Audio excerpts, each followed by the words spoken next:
Hi. അപ്പോൾ നമ്മൾ section 3യിലേക്ക് കിടക്കുകയാണ്. സെക്ഷൻ 3ന്റെ പ്രത്യേകത എന്താണ്? സെക്ഷൻ 3യിൽ നമുക്ക് ന്യൂമറിക്കൽ വാല്യൂ ഉള്ള ക്വസ്റ്റ്യൻസ് ആണ് സെക്ഷൻ 3യിലുള്ളത്. മാത്രമല്ല ഇതിൻ്റെ മാർക്കിംഗ് സ്കീം പ്രത്യേകം ശ്രദ്ധിക്കണം. +4 ആണ് കറക്റ്റ് ആൻസറിനുള്ളത്. ബാക്കി എല്ലാ കേസിലും 0 മാർക്കാണ്. എന്ന് വെച്ചാൽ നമുക്ക് നെഗറ്റീവ് മാർക്കില്ല. മാത്രമല്ല ഇവിടെ ഒരു കാര്യം കൂടെ ഉണ്ട്. ഡെസിമൽ പ്ലേസ് അടക്കം ഇമ്പോർട്ടൻ്റ് ആണ്. 2 ഡെസിമൽ പ്ലേസിലേക്ക് റൗണ്ട് ചെയ്യാൻ വേണ്ടിയിട്ടാണ് നമ്മളോട് പറഞ്ഞിട്ടുള്ളത്. Okay, yes. അപ്പോൾ നമുക്ക് ക്വസ്റ്റ്യനിലേക്ക് കിടക്കാം. ക്വസ്റ്റ്യൻ നമ്പർ 8 ആണ്. A person sitting inside an elevator performs A weighing experiment with an object of mass 50 kilogram. അപ്പോൾ ഒബ്ജക്റ്റിന്റെ മാസ് 50 കിലോഗ്രാം.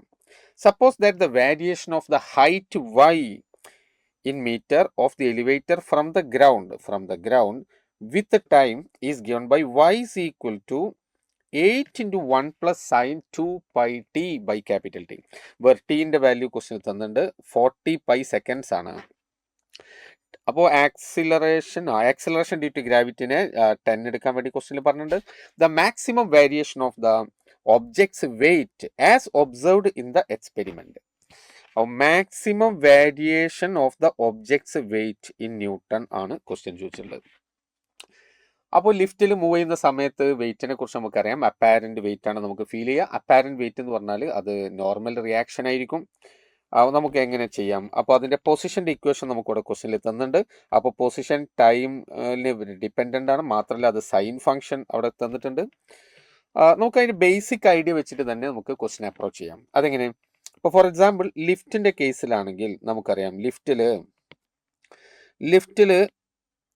ഒരു ഒബ്ജക്റ്റ് ഉണ്ടെങ്കിൽ ലിഫ്റ്റ് സപ്പോസ് മുകളിലേക്ക് ആക്സലറേറ്റ് ചെയ്യുന്നു എന്ന് കരുതുക.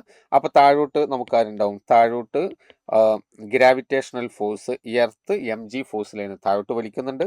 അതോടൊപ്പം തന്നെ ഈ സർഫസ് ഈ ബോഡിയിൽ മുകളിലേക്കൊരു റിയാക്ഷൻ കൊടുക്കുന്നുണ്ട്. അപ്പോൾ നമുക്ക് ബോഡിയിൽ 2 ഏജൻസ് നടത്തുന്ന ഫോഴ്സസ് ആണ് നമ്മൾ മാർക്ക് ചെയ്തിട്ടുള്ളത്. അപ്പോൾ ഈ റിയാക്ഷൻ ഫോഴ്സ് ആണ് നമുക്ക് അപ്പാരന്റ് വെയിറ്റ് ആയിട്ട് നമുക്ക് ഫീൽ ചെയ്യുന്നത്. അപ്പോൾ ഈ കേസിൽ നമുക്ക് എന്ത് എഴുതാം? r minus mg that is equal to m എന്ന് കൊടുക്കാം, or r is equal to m into g plus a. Okay, നമുക്ക് അറിയാവുന്ന കാര്യം. അപ്പോൾ ഇത് വെച്ചിട്ട് തന്നെയാണ് നമ്മൾ ഈ പ്രോബ്ലത്തിനെ അപ്രോച്ച് ചെയ്യാൻ ഉദ്ദേശിക്കുന്നത്. യെസ്. അപ്പോൾ ഇവിടെ നമുക്ക് ആക്സിലറേഷൻ കണ്ടെത്തണം. അതിന് നമുക്ക് പൊസിഷൻ്റെ ഇക്വേഷൻ ആണ് നമുക്ക് ക്വസ്റ്റ്യനിൽ തന്നിരിക്കുന്നത്, അല്ലേ? അപ്പോൾ പൊസിഷനെ നമുക്ക് ഡിഫറൻഷിയേറ്റ് ചെയ്ത വെലോസിറ്റി ഒന്നും, വെലോസിറ്റിനെ ഡിഫറൻഷിയേറ്റ് നമുക്ക് ആക്സിലറേഷൻ കിട്ടുന്നു. നമുക്ക് പെട്ടെന്ന് തന്നെ ചെയ്യാൻ പറ്റും എന്ന് തന്നെ നമുക്ക് വിചാരിക്കാം. നോക്കൂ, എവിടെ നിന്ന് സ്റ്റാർട്ട് ചെയ്യാം? y is equal to 8 plus 8 sin 2 pi t divided by capital T. നമുക്ക് ഡിഫറൻഷിയേറ്റ് ചെയ്താൽ വെലോസിറ്റി കിട്ടുന്നു. അപ്പോൾ വെലോസിറ്റി എത്ര? 8 into cos 2 pi t by capital T into 2 pi by capital T. Now acceleration a is equal to, അപ്പോൾ 2 pi t നമുക്ക് 2 ഉണ്ട്. അപ്പോൾ minus sign വരും, അല്ലേ? അപ്പോൾ -8 into 2 pi by capital T 2 വരും. അപ്പോൾ സ്ക്വയർ ചെയ്തു. Then sine 2 pi t by capital T. അപ്പോൾ ആക്സിലറേഷൻ്റെ ഇക്വേഷൻ നമുക്ക് കിട്ടി. മാത്രമല്ല t is equal to 4 pi എന്ന് ക്വസ്റ്റ്യനിൽ തന്നിട്ടുണ്ട്. അത് നമുക്കിപ്പോൾ തന്നെ സബ്സ്റ്റിറ്റ്യൂട്ട് ചെയ്യാം. അപ്പോൾ എന്താ കിട്ടുക?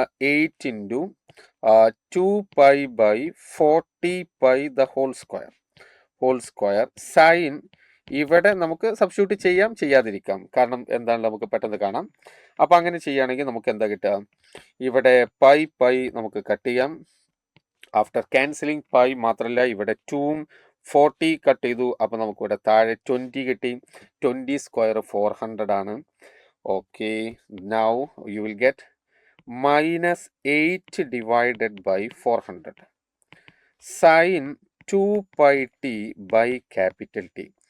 This is your acceleration. അപ്പോൾ ആക്സിലറേഷൻ നമുക്ക് കിട്ടിക്കഴിഞ്ഞു. ഇനി നമ്മൾ റിയാക്ഷൻ നമ്മുടെ ഈ ഇക്വേഷനിലേക്ക് സബ്സ്റ്റിറ്റ്യൂട്ട് ചെയ്ത് കഴിഞ്ഞാൽ നമുക്ക് അതിൻ്റെ വേരിയേഷൻ മനസ്സിലാവും. അപ്പോൾ ആ വേരിയേഷൻ, കാരണം വേരിയേഷൻ ഇവിടെ വാരി ചെയ്യുന്നത് ഇപ്പോൾ സൈൻ ഇത് ബാക്കിയൊക്കെ കോൺസ്റ്റൻ്റ് ആണല്ലോ. 8/400 എന്താണ്? കോൺസ്റ്റൻ്റ് ആണ്. അപ്പോൾ ഇവിടെയാണ് നമുക്ക് വേരിയേഷൻ നമ്മൾ എക്സ്പെക്റ്റ് ചെയ്യുന്നത്. ഓക്കെ, അപ്പോൾ നമുക്ക് അടുത്ത yes. Therefore reaction R is equal to ma plus mg ആണല്ലോ, or mg plus ma. That is equal m എത്ര? 50. അപ്പോൾ 500 കിട്ടി. g 10 എടുക്കാൻ വേണ്ടിയിട്ട് ക്വസ്റ്റ്യനിൽ പറഞ്ഞിട്ടുണ്ട്. 500 plus m 50 into -8 divided by 400 അല്ലേ, -8 divided by 400 into sine 2πt by capital T, 2πt by capital T. Okay, that is equal to 500 minus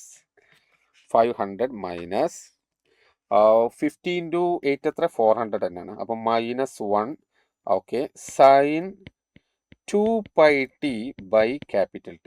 This is the expression for reaction. Normal റിയാക്ഷൻ്റെ equation നമുക്ക് കിട്ടി. ഇനി ഇതിന് വരാവുന്ന variation അല്ലേ ക്വസ്റ്റനിൽ ചോദിച്ചു നോക്കൂ. The maximum variation of the objects weight as observed in the experiment. അത് ന്യൂട്ടണിൽ നമ്മളോട് സംസാരിക്കാൻ. അപ്പോൾ ഇവിടെ വാരി ചെയ്യാനുള്ളത് ഇവിടെ മാത്രം. അപ്പോൾ സൈനിന്റെ മാക്സിമം വാല്യൂ മിനിമം വാല്യൂ കൊടുത്തു കഴിഞ്ഞാൽ നമുക്ക് ആൻസർ ആയി.